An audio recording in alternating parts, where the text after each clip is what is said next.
it was a placate move as much as anything. So I'll stop talking. But no, I got bigger problems than get involved in that race. Oh, are you coming to my birthday? Oh. Next week from Friday. Sure, I'm here. Yeah. It's also a Peggy fundraiser. Do you want to co-host? Sure. All right. I already have, but I'll do multiple. Yeah. All right. I'm asking $250 give or get. So invite people. Bring the Democrats in your office. I will. Hey, I was Jenny Beerline. It was like Jenny, like you're gonna max out, right? She's like, oh, absolutely. That's funny. All right, you guys ready? Yes. Good to go. Okay, here we go.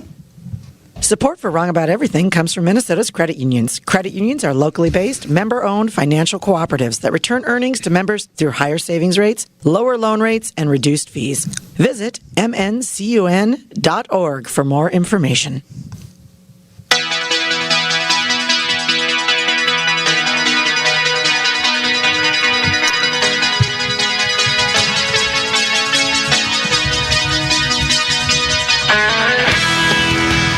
And welcome to another episode of Wrong About Everything. I am Democratic strategist and the Puerto Rican heat, Javier Murillo. I am former mayor and some other guy, Mike Franklin. I am not going to be on the LPGA anytime soon, Allison Nessie. And we are wrong about everything. So my regular comrades, the two Republicans, are not here. Mike Franklin is one of the original Wrong About Everything. OG. I was. He's the cast members. I used to be somebody. Yeah, you used to. Yeah. He was our first funny Republican woman. There wasn't really much of any of that. True, I agree. Yeah. But no, you had your moments. You had fun. Yeah. Thank you. Thank you. I think Mike's funny. I had some thank you. You had your moments of being characters. An old-timey guy, right? There was. Oh no, yes, sorry. You were old-timey good. guy. John Stiles will still quote old-timey guy. And now I am old-timey guy. Now you are old-timey guy. Yeah. It's hard to believe this. That was freaking 11 years ago. Time is a flat circle. Yes. Yeah. Lord, how are you doing? So, for people who are not watching, the reason you said you're not going on the what did you say? LPGA? The Ladies Professional Golf Association. Oh, yeah. You do in fact look a little lesbian. It's the hair. I was with the Minnesota Licensed Beverage Association today for their annual golf event. I love to golf, but I will not be going pro anytime soon. So no worry. We're here to fill in at any time. Are they the people who credit us with Sunday sales happening?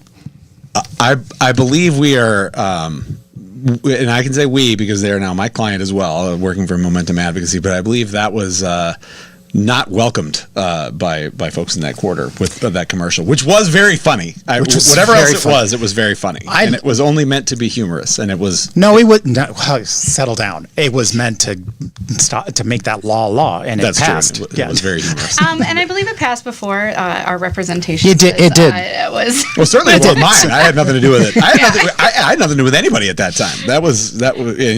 You already left the podcast, but you were in the ad. I was in the ad. Yeah. I was the funny beer drinking guy. It was a damn good. It was a damn good ad. It was a damn good ad. Yeah. Tyler Richter. Shout out to Tyler. But you haven't seen it? No, I'll have to dig it up. Oh, we'll find it. No. So we're in here, rested from 4th of July weekend. You guys do anything fun? I went to Washington, D.C., our nation's capital, to see my president, Beyonce, perform on the 4th, and it was absolutely amazing. She had at least 8 different red, white, and blue outfits of sequins and silks of many kinds, furs, a gorgeous American flag fur.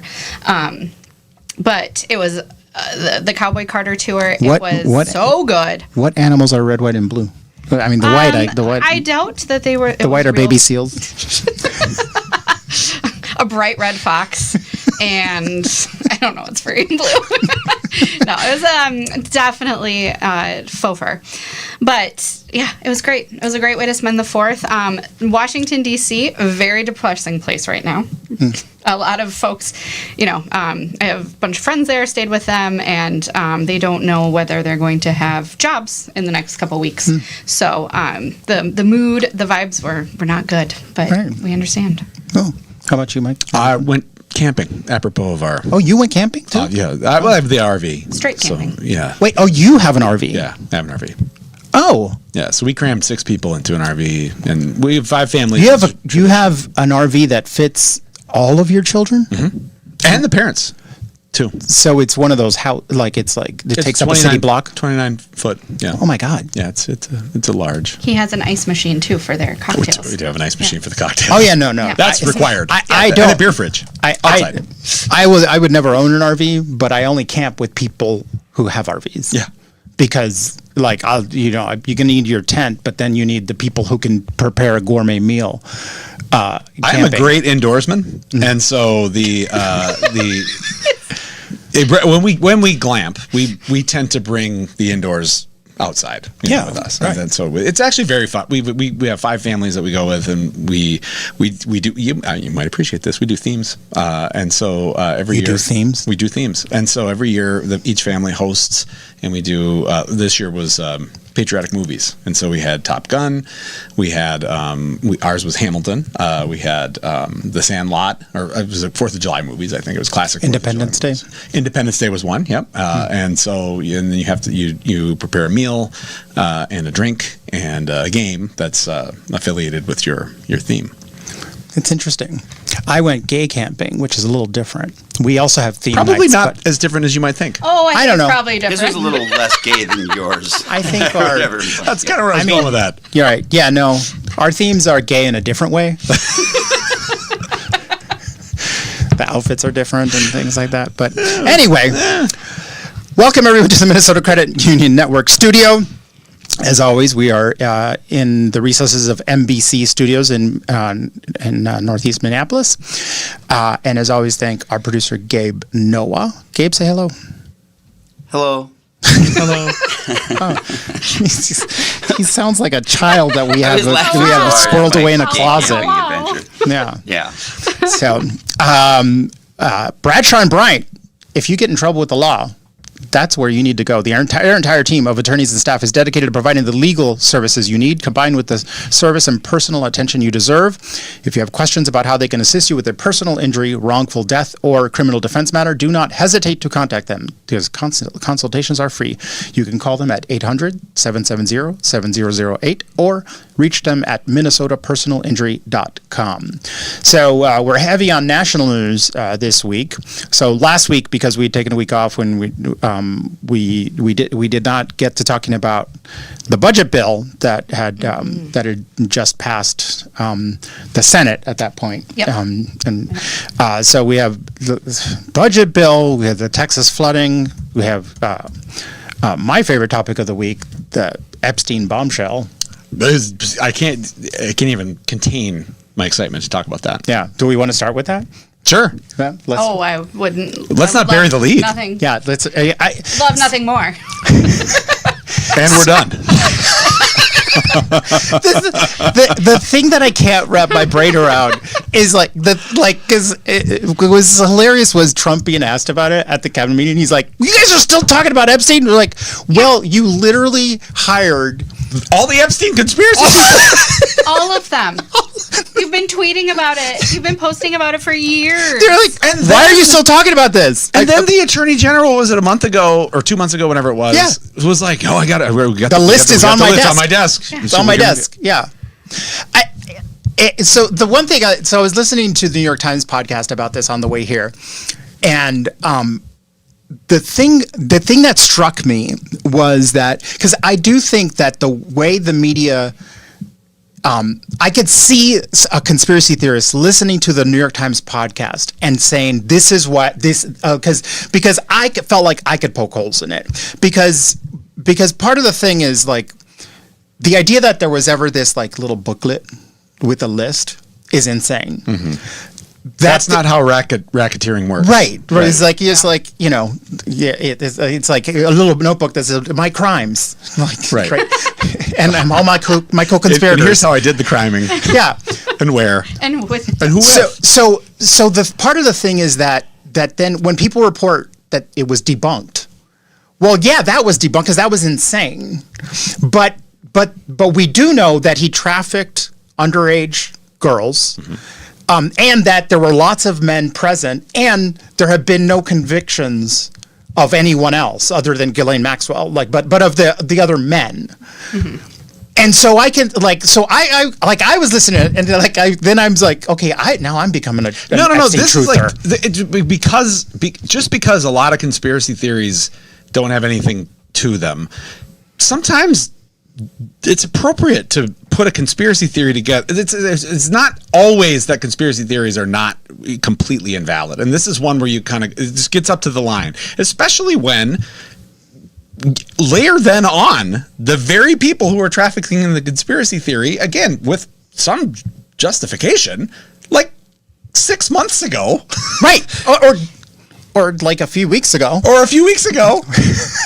It's very bizarre. So the administration the FBI said definitively there's no, he died by suicide.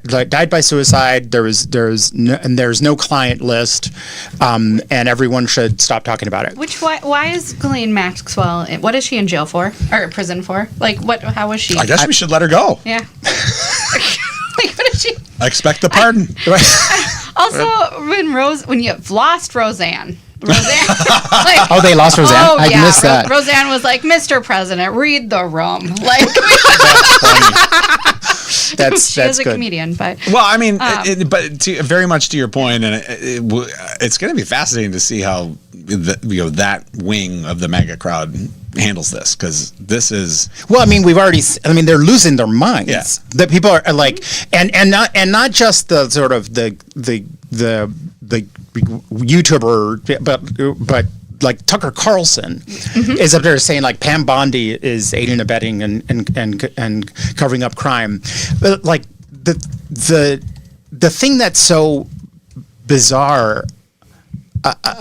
Many things that are bizarre, but they built it up for so damn long, and I just wonder what the hell. And I think there's stories still to be uncovered about the decision to say so definitively, like why? What is that? Because when the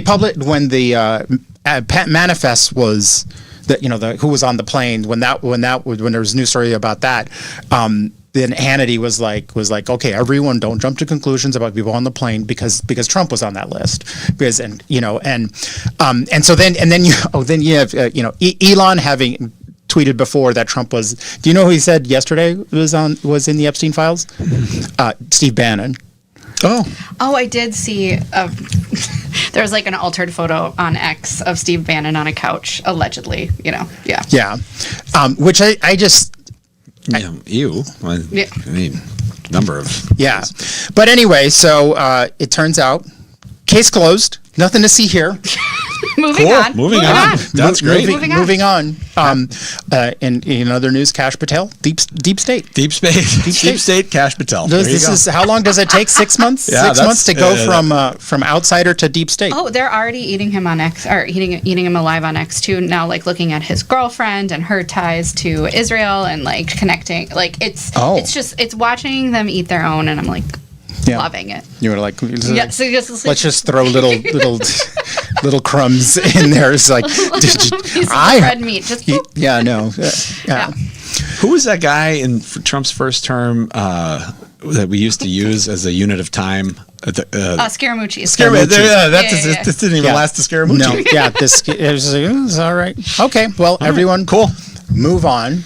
Anyway, it's over. Great. He's dead. He's dead. Yeah. Well, we knew that. The conspiracy theory never made sense because it was like, so Hillary Clinton called a hit on Epstein is one of the things, right? In prison, while the president of the United States is Donald Trump. I'm like, Like there is a much better conspiracy theory. My people are so bad at this because there's a much better. Yeah, we would have had a much. We would have put together a much better conspiracy theory story. We really don't put a lot of energy into that. No, I know. It seems at this point like a missed opportunity. Yeah, no, because obviously Trump did it. There's still time. Yeah, no. I know. It's just like that's what I was like as I was listening, I was like, I'm becoming an Epstein truther. Well, that's what they passed the puck over to you guys. Yeah, no. Now we're like, hey, yeah, reopen that investigation. Let's get in on that Epstein stuff. Hey, everybody. Yeah. Yeah. Now let's go to things that actually matter. I mean, not that stuff matters. They do. I mean, but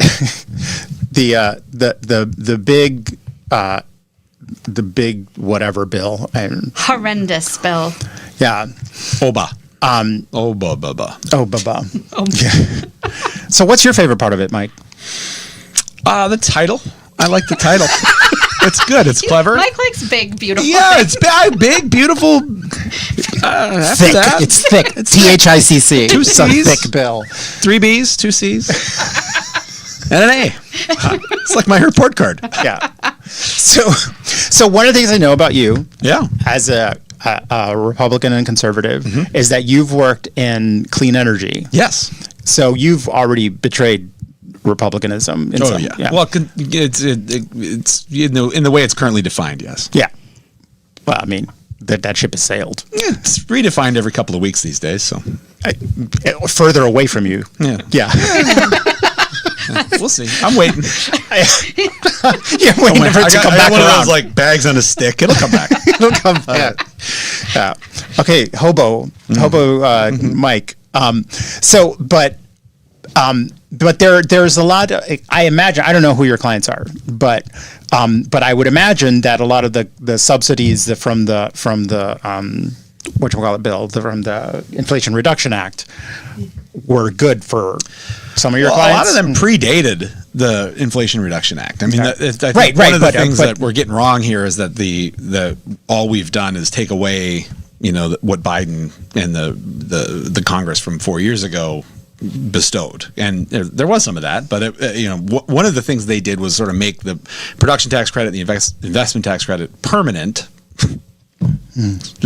Which lasted a couple of Scaramucci's, but not much longer than that, because these things used to kind of go on and off and on and off, and that was the big argument about making them permanent, was because industry wants predictability. Industry wants to know what the taxes are going to be and what the credits are going to be at any given point in time. So now that we're phasing them out because of it's not going to be. It's not one of the arguments we've made. Obada. Is that the acronym? There's whatever. No. That sounds better. That's better than Big Beautiful Bill. Big beautiful bill. It's now one thing. Again, if one take that I think I resonate with is this is as though we needed further evidence.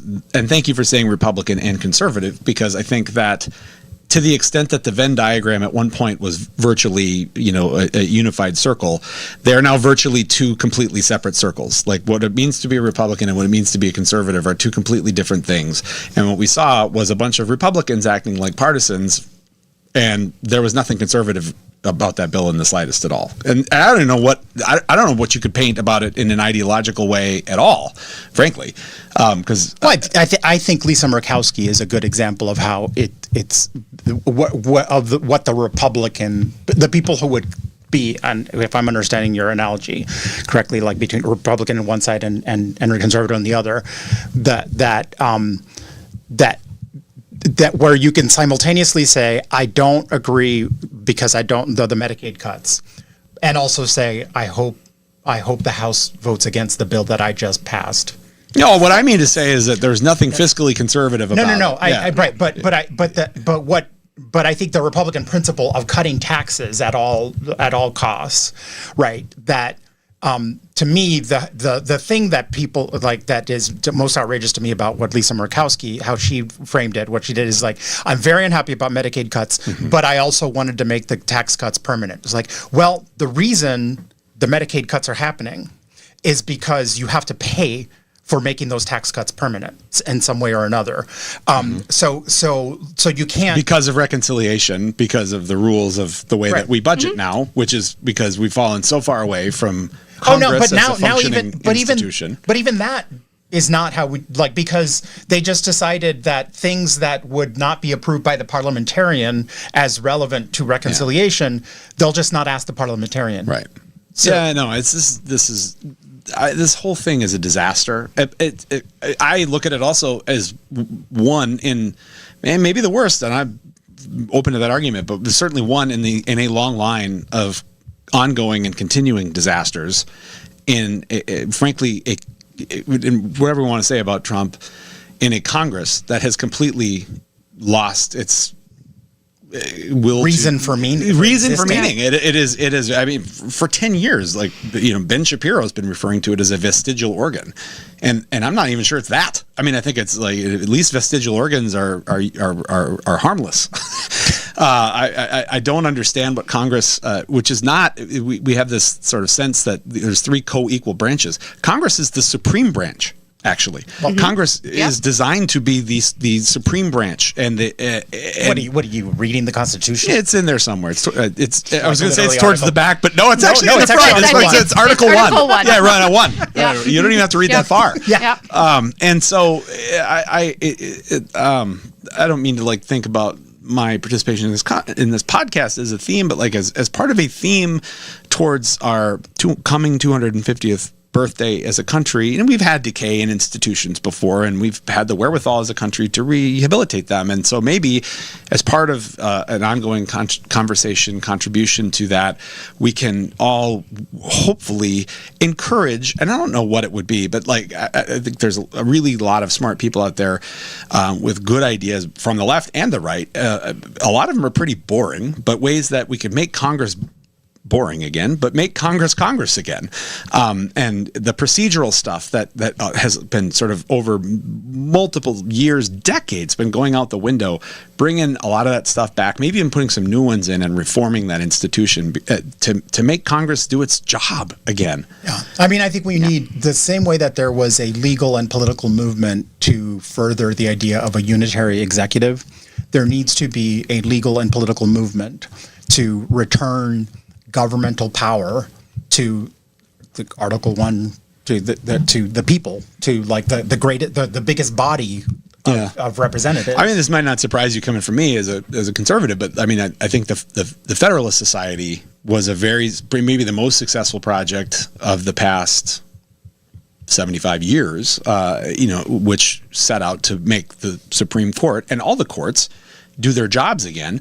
And from where I sit, we might disagree over this, but from where I sit, the court is the only thing that's doing what it's supposed to be doing. It's staying in its lane. And even when there's cases that we disagree with the outcome, I think that all of the justices, even the liberal justices, are operating on reasoning that is consistent with their role, and they're doing their jobs as Supreme Court justices. And I don't mean to take us off track, and I didn't mean to roll a grenade in the room, but what I'm suggesting is that was in part because of a long-standing, and it took decades, but a long-standing project that was begun by, frankly, college students and was then carried out by a succession of congressional actions and Republican presidents and a bunch of time. It took forever. It took a long time. It took a long time to create a Republican Supreme Court. That is correct. It is not a Republican. Okay, right. Yeah, no, you're the one who threw the bomb. Right, that's fine. And you volleyed it back. Yeah. So one provision that I think has not gotten enough attention is the amount of money that is now going to immigration enforcement. There's $100 billion. 150. It's insane. Here's the thing about that. The reason that enforcement has stepped up and gone well beyond what they were claiming. They were saying mass deportations. A lot of people heard that he was, because he was associating immigrants with violent criminals, even though immigrants commit violent crimes at lower rates than U.S. born citizens. But that they've stepped up enforcement because they have, in order to meet their promised goal, it's like they need I think it's 3,600 deportations a week. Mm-hmm. You cannot do that without the kind of tactics that we are seeing, right? Like we now have, like this is like Argentina in the 70s, people in unmarked cars and masked faces, kidnapping people. I've worked on this issue for a very long time. The last time there was a study, I think it was in 2010, like about what it would take to deport 11 million people, that was the number at the time, was a massive kind of operation that will look like Gestapo tactics, will look like people, like militarization, people coming into neighborhoods, because that's the only way they can do it. Mm-hmm. And so what you have is an agency that is already completely out of control and spends money like with no transparency, now given like complete just everything they need. So I just mark my words, coming to a neighborhood near you, this is going to be bananas. And it's going to feel a lot less like a free country when you have tanks rolling in neighborhoods. But I don't know. What's your favorite part of the bill, Allison? Oh, the list is long. I'm because of the work I do in homelessness and housing and substance use disorder, Medicaid and access to Medicaid is so critical.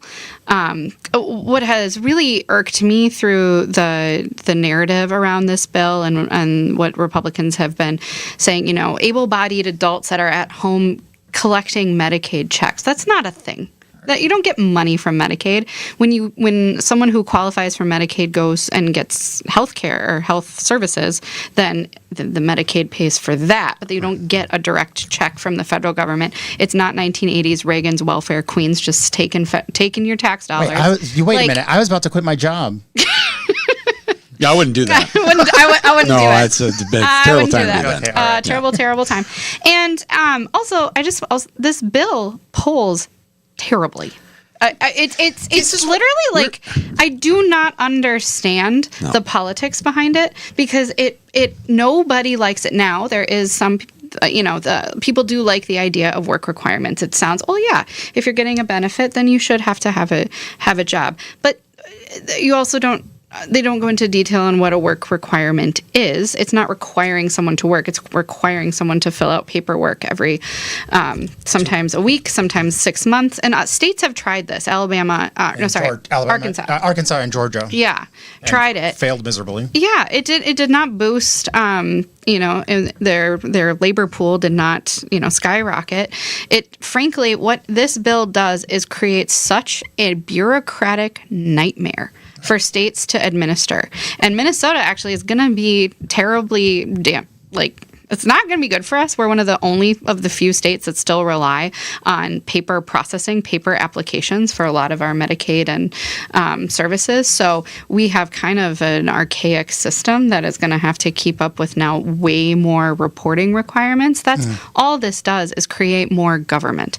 And that's what I really don't understand, because it flies in the face of all of the shrinking government, shrinking this bill only grows government, whether it's giving $100 million to ICE, whether it is, growing the burden of Medicaid and administrating it, to increasing the deficit. I mean, it adds $3 trillion to the deficit, and that is being, I think, conservative in the estimation. So to your question of what do I like the most about it, the Medicaid, that scares me, because Medicaid, 40% of Medicaid recipients are children, and then the rest are mostly disabled. So we are just ripping the bit of safety net that our most vulnerable Americans have, and frankly, the impact is more disparate on red states. So I just don't understand the politics. I never will. To your point, you mentioned the polls. I just wanted to illustrate that a little bit. The polling. Quinnipiac, 55% oppose. Now, it was a couple weeks old. YouGov, 52% oppose. Fox News comes in with the strongest opposition at 59% oppose, 55%. Oh, well, I said that one. Quinnipiac, and actually, it's gotten stronger.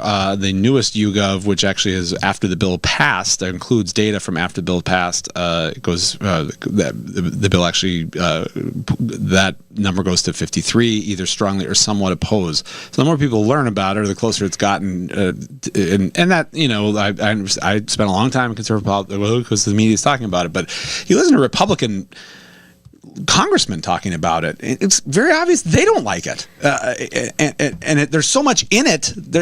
I think at best, try to remember. I'm supposed to be the Republican on the show today, but I'm sorry. There's not much liking this thing, but even they are voting for something by definition. There's a lot in there they don't like. Even for some of the stuff they probably actually genuinely do like. I mean, like the tax cuts, they're making those permanent. And maybe even some of the things like the clean energy reductions, which I know that a lot of Republicans don't support subsidies for clean energy. But do they support jobs in their districts? One version of this conversation that with a client of mine and a group that I work with over the years have said, well, fine, then why don't we end subsidies for all energy? Why don't? Yes. But we don't do that here. No, and that would save more money. We increase subsidies for energy sources that we like, and we cut them for energy sources we don't like. That's picking winners and losers? Conservative. And that's never been consistent with the free market. That's never been consistent with conservative politics. There's nothing conservative about that in the slightest, and that's where I get to my Venn diagram. I don't know what we're doing anymore, but it bears very little resemblance to anything that you might call economically conservative. Yeah.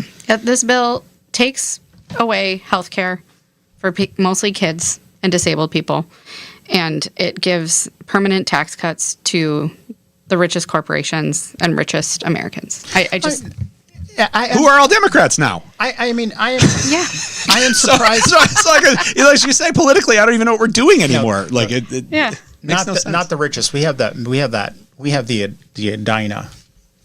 We have that. I don't know. You have Hollywood too, so I don't know. Whatever. Not the billionaires. So I'm just saying. Okay. Fair enough. I'm agreeing with you. You mentioned the problem. Argentina in the 70s. I think we need to be more like Argentina in the 2020s, where their economy is growing 7.6% year on year, and they probably do it. They have a lot more flexibility to do things in Argentina than they do in the United States, which is a sad state of affairs. Javier Malay, my favorite. Afuera. Mi tocayo. My favorite part of the bill was the amendment that Ted Cruz put in to eliminate $150 million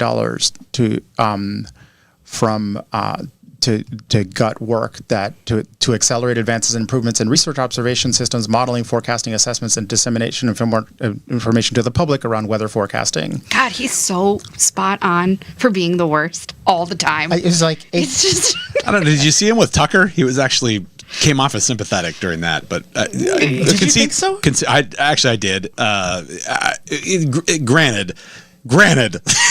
This is like one of those opportunities where you kind of go, can the power go out wherever they are? But it was, I actually watched more of that interview than I care to admit. And I watched the whole thing beginning to end because it was so fun to watch.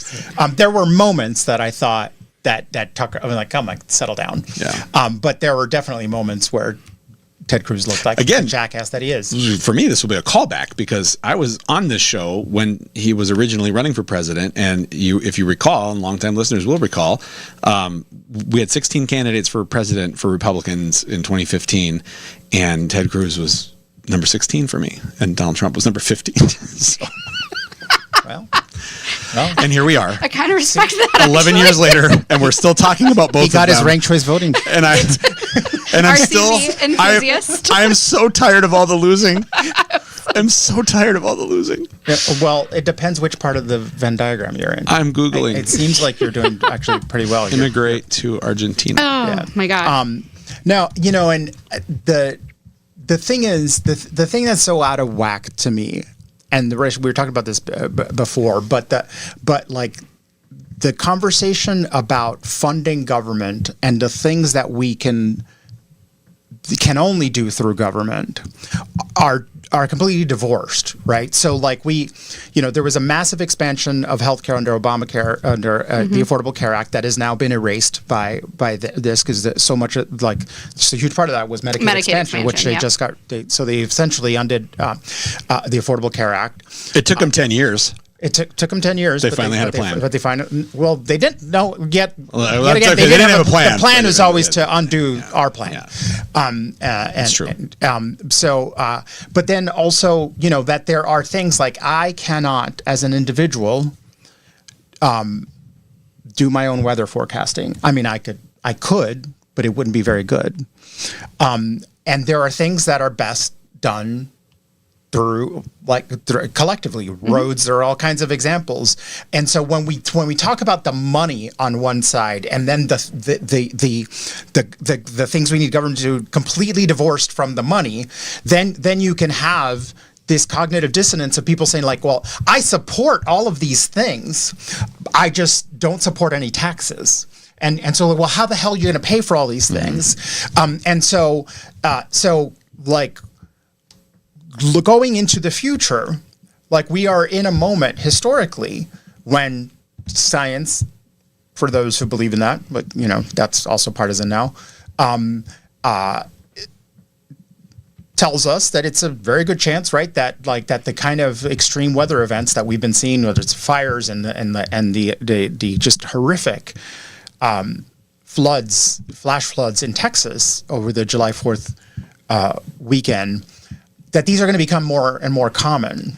And so whatever, Cruz was mad about partisan finger pointing when people pointed out that he gutted the weather forecasting money. But I think we can agree that it's probably for future disasters maybe not a good thing that we have gotten rid of 600 people who did that work already, and we gutted that work into the future. That seems not wise. Like in Minnesota, we have the first Wednesday of every month, a little reminder that tornadoes happen in our state. Always scares the shit out of me. It never fails.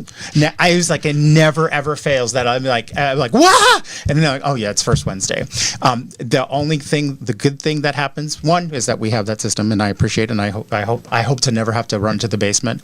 But we have a dog and a daycare dog, our dog and a daycare dog, and they howl with that. So it's like a double warning. It's a double warning. Yeah. They get very excited about it. But this, and tornadoes are very difficult to predict. Yeah. But the conditions that are ripe for tornadoes, that is predictable. Correct. Or that is discernible. And so as I think that I work with this organization called Organizing Resilience and an affiliate of it called Rebuild.us. And it's based, there's a club of people, a growing club of people in the United States who are survivors of disaster. Mm-hmm. The thing is, we are almost all eventually going to be members of that club. And we do have to figure out, going into the future, how we cannot as individuals handle disasters. No. And we're not, I think it's quite clear we don't have the political will as a country to change large scale policies that would reduce, kind of stop what it's already happening or slow down. And so when we think about large scale climate mitigation investments or from large scale to individual choices, that just clearly there is not the political will to do that. But then, so what do we do? At least we could plan for and have the resources and technologies and at least staffing capacity to monitor and plan and let folks know when things are, in a robust way. Yeah. So shrinking NOAA, cutting funds from NOAA is so just odd to me because it's so small. It's so there's not that many. There's not that many NOAA staffers in the state of Minnesota. It's a very small group, but so important. And I just don't understand. Like, anyways. Until we fix the process, Yeah. none of this will ever get better. It just isn't going to. I mean, and I don't know. I mean, there's lots. Like, once again, and maybe we can find. It was a couple of years ago. I read there was a paper that there was helpfully coded, which seemed against the theme of the thing, but it was there was a blue paper and a red paper, and they were both kind of about like progressive ways that we could improve how Congress works and conservative ways, and there was really both worth reading, and they had a lot. It was you could put them both together and call it "Make Congress Boring Again," and I'm open to a lot of it in light of all of this that we're talking about today, all of the violence. Here in Minnesota, obviously, but even more broadly over the past decade and longer. But we have to do better. We have to get back to making. Frankly, we should make government less appealing to people. We put cameras. I'm like up to and including. We put cameras in the chambers in the 70s, C-SPAN, and maybe we take them out. I don't think people are watching C-SPAN. I understand that, but they're getting clips for. That's the only thing they're there for now is to get their fundraising videos, and maybe we deprive them of that opportunity. I'm thinking about all those things because will it get better? Because what are we doing now? So what's the predictable result of all this? Is, to your point, Allison, we're going to. The polling is not great. Who knows what a year might as well be 30 years in the way that the attention spans. Yeah, and the implementation date of so many things on these bills is after the midterms. Right. Sure. And so we're gonna. But actually, just one quick segue, and then maybe we can wait. Because I was going to say, you now have a new party. Someone's going to save us, and actually, I think this is worth more than just acknowledgement. Based on who he is and also the history, but we now have, I believe, actually, initial documentation at least has been filed, from what I understand, with the FEC for the America Party, that from Elon Musk, and from polling I've read, and won't surprise anybody, as many as 40% of Americans are open to voting for a candidate that aligns with the American Party upon initial review. Of course, no one has a clue what the American Party stands for. But I mean, that roughly aligns with Americans who are basically would first self-define as an independent, or as somebody who is rejecting both the Democratic and the Republican parties, which are for as long as I've been politically aware, the plurality of voters, and getting more. I mean, at some point it will be a majority. I don't know if it is today. I don't think that the America Party. The one thing to observe that I heard saw in coverage of this was that Elon's America Party. I think he was quoted as saying he has no interest in the 2028 presidential race, which a credit to him, but that he is interested in fielding candidates for Congress and the Senate in 2026, which would be fascinating if they actually are able to pull that off. I'm not saying that any of them will win, but the great credit that third parties have brought to politics over the years, whether you're talking about Ross Perot in the Reform Party, or Jesse Ventura, obviously famously here in Minnesota, or George Wallace in the I think it was called the American Independent Party, but is that they are successfully sometimes able to, all the way back to the Republican Party in the 1860s, the most successful third party in American history, they are able to move the center of gravity somewhere. And usually they get absorbed into the Progressive Party in the 1900s. They're able to move the center of gravity into one, or sometimes even into both of the two major parties. And I don't know what Elon's party will be for, or if it will be anything, or if he'll move on to something. That's my prediction. That he'll get bored with this. I think this is going to fizzle because, I think.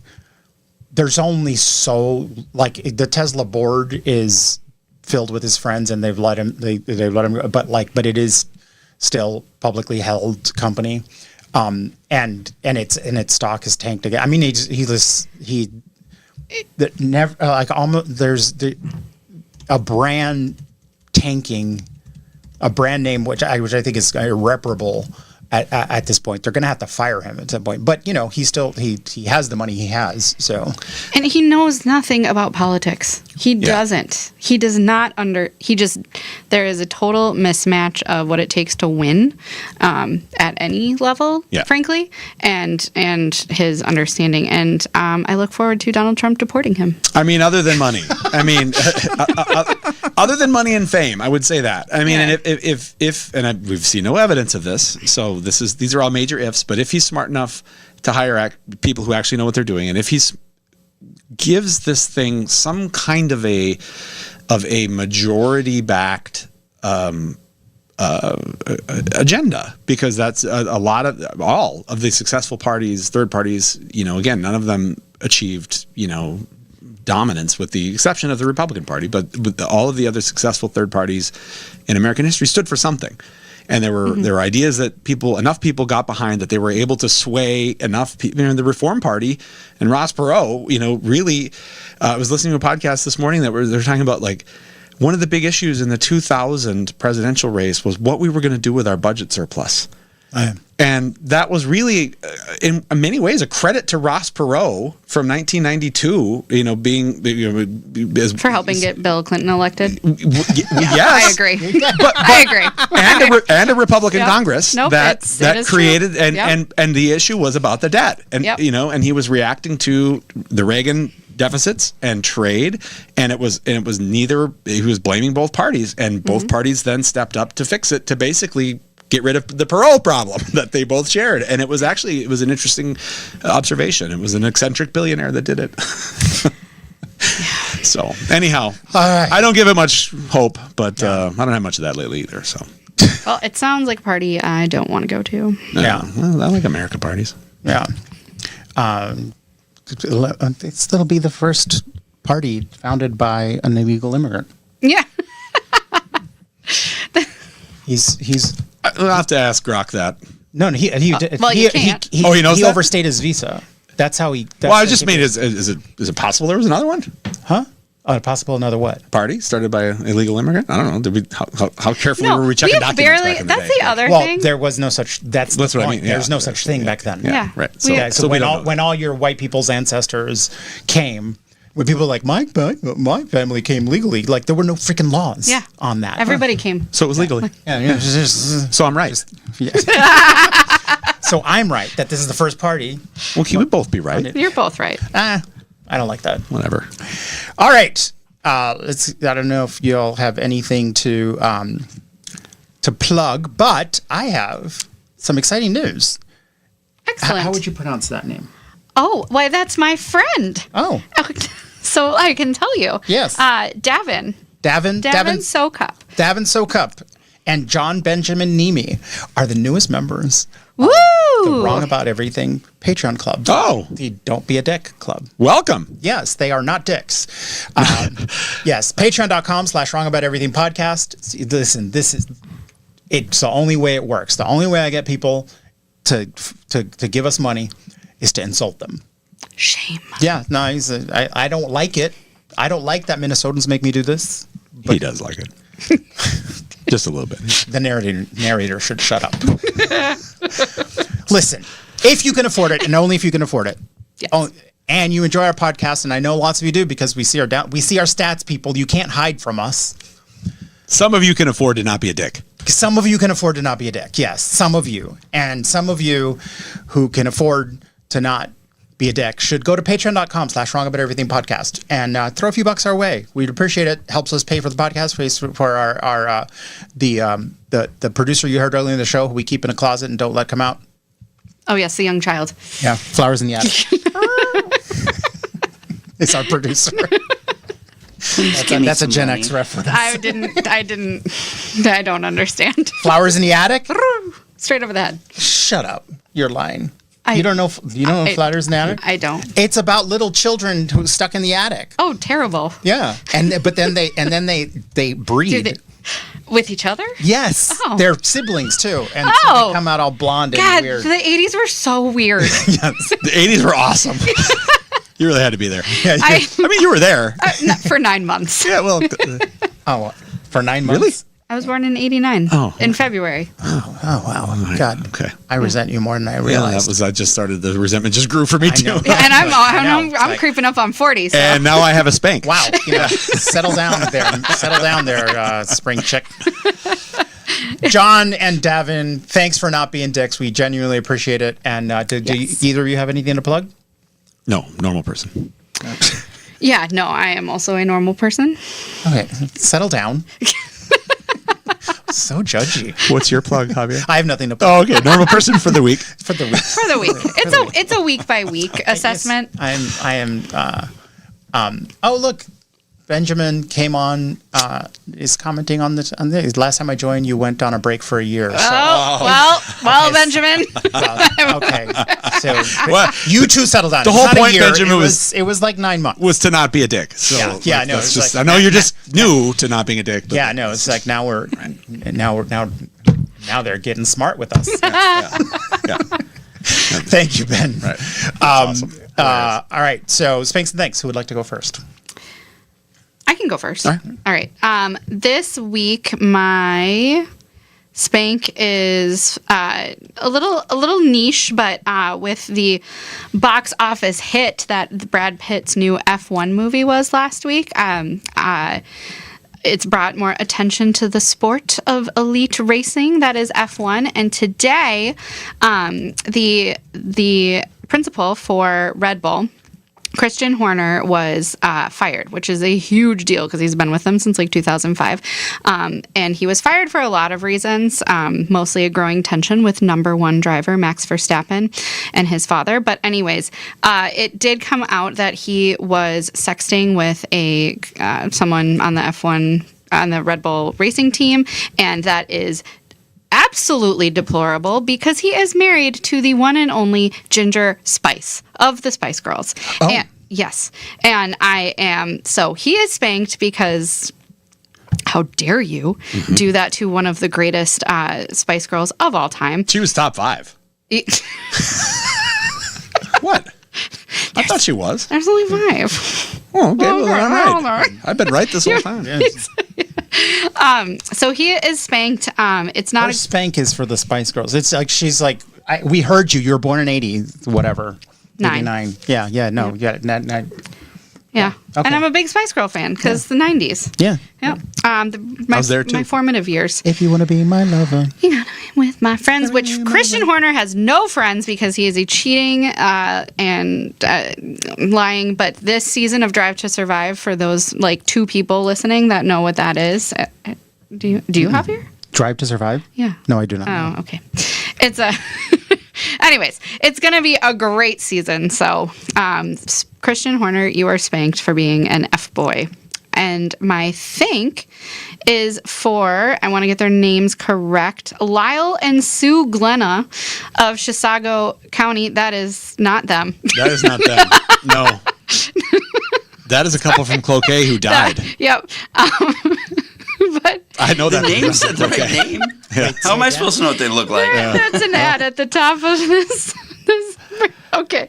Lyle and Sue Glenna of Chisago City, they spend half their snowbirds and they go to a RV park next to the... Do you know them? No, but they were in Texas. Yeah, they're in Texas. Some RV people. I go as far as Wasika. Just you wait. But Someday. they park their RV at a park right next to the Guadalupe River, and when the warnings for the flash flooding were happening, they drove around the RV park with their vehicles, with their horns blaring to warn other campers of to wake up and get out of there. So they escaped. A lot of other campers escaped, and they probably saved a lot of lives. So That's awesome. thank I you did not to know Lyle and Sue Glenna. Leave it to Minnesotans. It's so Minnesota. We love our weather here. Yeah. We take it seriously. We take it very seriously. We are on top of it every morning. Most people are checking it. My dad texts me on not a daily, but quite often basis. Topic of conversation at all times. At all times. So it was a really Minnesota story and also good. Oh, Very good. Yeah. Mike? Sure, I can go. Double thank for me, both in this context of getting and doing better and putting up new ways to make our government work better. One, I don't know will be warmly received by my colleagues here, but I will do my best to maybe hopefully make this a little bit easier for them to accept. And I actually do believe every word that I'm about to say. That the Supreme Court Monday announced that they're going to take up a challenge to further erode one of the absolute worst laws of the past 30 years, in my opinion, McCain-Feingold. Actually, I think this restriction on campaign finance actually goes back even a little further. But this one would if the court goes where it seems like it's inkling it might go, it would allow candidates and parties to more fully coordinate, and it would sort of break down the ability to the wall between parties and candidates. Now, why I think that's important. I think parties Congress and the government, if you will, trying to take money out of parties, trying to take speech, if you will, out of the hands of private entities, political parties, has really been completely unsuccessful, because if it's like squeezing Jell-O. That money's going to go somewhere else, and it's made it more likely that it's going to find its way into the hands of people without a vested interest. I think one thing that the court, which again, in my opinion, is the only functioning branch of government, could do is help to restore the First Amendment and allow parties to become parties again and really take their rightful place, become more powerful, and exercise more control over the candidates that, frankly, are running on their endorsement. I mean, the reasons you had a hostile takeover of the Republican Party 10 years ago was because the party couldn't do anything to stop it because it didn't have the resources. This wouldn't restore that, but it would get closer. So I thank the Supreme Court for its commitment to the First Amendment, and hopefully to trying to push all of the politics back to where it should be, which is into Congress and into the realm of the public. So they are thanked by me. You have both? The other thank is what's that? Oh no, the other thing. So every year, and I learned about this very late in life, like 3 years ago, I guess. So I was in my mid 40s. But one of the best, apparently, and now that I've read it a couple of times, one of the best speeches ever given about the Declaration of Independence was on the 150th anniversary by President Calvin Coolidge, who is a sneaky, awesome president and one of my top probably three. And one of the quotes that I get a little misty every time I hear, and I'm going to read it because I want to thank Calvin Coolidge. We just had our 249th anniversary, and as we approach our 250th anniversary, I think we would do well to rediscover some of these truths. And here goes the quote from the speech given in 1926. It is often asserted that the world has made a great deal of progress since 1776, that we have had new thoughts and new experiences which have given us a great advance over the people of that day, and that we may therefore very well discard their conclusions for something more modern. But that reasoning cannot be applied to this great charter. If all men are created equal, that is final. If they are endowed with inalienable rights, that is final. If governments derive their just powers from the consent of the governed, that is final. No advance, no progress can be made beyond these propositions. If anyone wishes to deny their truth or their soundness, the only direction in which he can proceed historically is not forward, but backward, toward the time when there was no equality, no rights of the individual, no rule of the people. Those who wish to proceed in that direction cannot lay claim to progress. They are reactionary. Their ideas are not more modern, but more ancient than those of the revolutionary fathers. And I love that quote because as I watch what's happening to the right, in particular these days, and I don't conflate that with conservative, I see a lot of what President Coolidge is talking about, finding these interesting new ways to conceive of politics, except they're not that new. It's just tribal and old and usually winds up being pretty bad and gross. And, you know, back in the day when we used to beat each other over the head more left versus right, I think, you know, it was very coherent for those of us on the right when we were all comfortably on one team to look across the aisle and say this, in a much more collegial way to the folks on the left. But now, for some of us, it feels like we're kind of seeing it on both sides. I would say that restoring these notions that the great advance of the Constitution was individual rights, was the rule of law. Those are two things we would do very well to rediscover over the next year, and we can truly then celebrate America's 250th birthday, getting closer to the ideals of 1776 and even 1926. So, I mean, and I now have an extra spank, which is that you read an entire thing by Calvin Coolidge and did not once use old-timey guy voice. oh my God. I'm so sorry. I can't believe it. Can you at least do the headline in old-timey guy? No, because this is so beautiful. It is often asserted that the world has made a great deal of progress. And he can't do it because he's not selling a car, or I guess a radio. So. Wow. Remember when presidents used to give Yeah, I mean, hope imagine and- Calvin Coolidge. Wait, remind me when Calvin Coolidge was president? Well, this was 1926. So this was 1926. so right before things got bad, but and also So ladies had just won the right to vote? yeah, just a few years prior, and he was from Massachusetts, so he probably supported that. I guess I don't know that, but Yeah. There you go. Yeah. How'd the Probably. ladies feel about that? Old-timey guy. I'm trying to set you I'm up. sorry. Jesus Christ. We're back to that. Ladies love Silent Cal. You know who we replaced? Mount Jerry. Thank you. All right. Oh, Silent Cal. Yeah. By the way, too, and I don't know this. I'll have to ask ChatGPT. But my guess, my strong assumption, is that he probably wrote most of this himself because they didn't have like big presidential staffs back then. He probably had a guy, or maybe two guys or whatever. But like he probably wrote most of that himself. he was a strong supporter of women's suffrage, according Thank to you. Google. Yeah. Thank you. So- Yeah, even more, President Coolidge. Further thanked by me. So you didn't have to ask ChatGPT. You know who you also should not ask? My spank, Grok. No. So Definitely not. last Sunday, You mean rock? Oh, I couldn't do it. Yeah. Public noticed that that they changed how some of the inner workings of how Grok would respond to questions, and they said that its quote response should not shy away from making claims which are politically incorrect as long as they are well substantiated, and that if asked for a quote partisan political answer, it should quote conduct deep research to form independent conclusions. So this was touted by Elon as like, oh, we're gonna that Grok is too woke because facts are have a well-known liberal bias. So boy, did they change it. So now Grok is like calling for genocide, which is I don't know, praising Hitler, saying anti-Semitic things. And now they're like, oh, we're gonna bring it back and roll it and say, oh, you mean and maybe shy away from politically incorrect things? Yeah. So wild thing, but not surprising.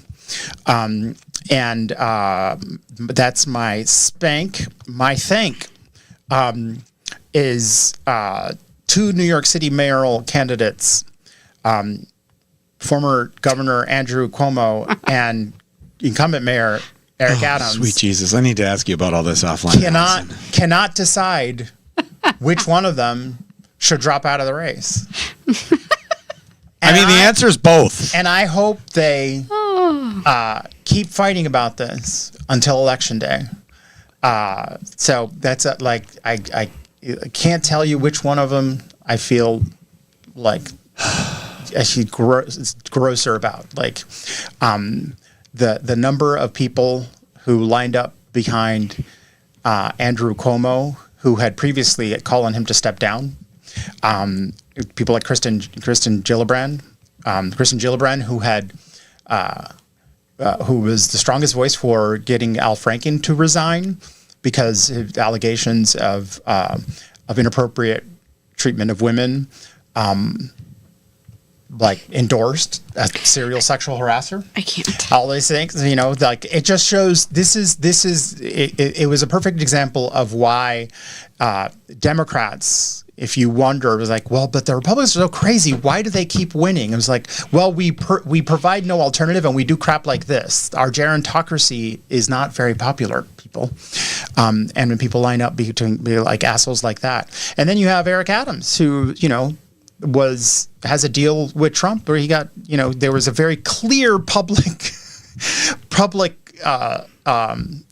fraud and abuse of privilege, and he was doing all this stuff for Turkey, and He was getting free turkey chocolates. That sounds disgusting. Turkish chocolates. Oh, Turkish. okay. That sounds better. Turkish chocolates. Yeah. Sorry. Turkey chocolates. Yeah. Turkey. Anyway, so fight it out, guys, but stay in the race, both of you. Yeah, Stay in the do race. it. Please Do stay it. in the race. Oh God. You are Don't fit. leave. Yes. Eric Adams does have an affinity for crystals, and he is a vegan. I have a question. Fun fact. How many people are going to live in Florida in 5 years? All of them? That would be interesting. I mean, go down there and get wiped out by a hurricane, because we're in hurricane season, and if the Texas news this weekend wasn't bad enough, we'll see what hurricane season brings us. That was a depressing. That was a love. I was just going to say. Yeah. We should have Let's ended. be our positive. Next time Let's we'll be plan our this out positive. better. We should have ended with Calvin's quote in old timey voice. Old timey guy. With that, I am Democratic strategist and the Puerto Rican heat, Javier Murillo. I'm happy the ladies can vote. Mike Franklin. And I'm happy to vote, Allison Nessie. And we are Wrong About Everything. Take us away, Gabe.